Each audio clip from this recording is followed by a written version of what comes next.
టర్కీపై MP కొండ విశ్వేశ్వర్ రెడ్డి మండిపడ్డారు. సెలవులకు టర్కీకి వెళ్లడం మానేయాలన్నారు కొండ. టర్కీకి వెళ్లే వారిని బహిష్కరించాలన్నారు. 2022లో 2.3 లక్షలకు పైగా భారతీయ పర్యాటకులు 2300 కోట్లకు పైగా ఖర్చు చేసి టర్కీని సందర్శించారని తెలిపారు. భూకంపంతో టర్కీ అతలాకుతలమైనప్పుడు భారత్ సహాయం అందించిందన్నారు కొండ. ఇప్పుడు టర్కీ భారత పౌరులపై దాడి చేయడానికి పాకిస్తాన్కు డజన్ల కొద్ది డ్రోన్లను సరఫరా చేస్తుందని ఆరోపించారు.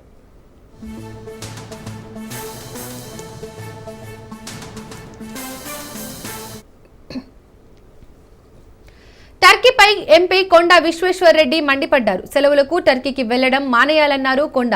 టర్కీకి వెళ్లే వారిని బహిష్కరించాలన్నారు. 2022లో 2,03,000 మంది భారతీయ పర్యాటకులు 2300 కోట్లకు పైగా ఖర్చు చేసి టర్కీని సందర్శించారని తెలిపారు.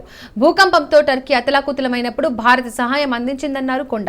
ఇప్పుడు టర్కీ భారత పౌరులపై దాడి చేయడానికి పాకిస్తాన్కు డజన్ల కొద్ది డ్రోన్లను సరఫరా చేస్తుందని ఆరోపించారు.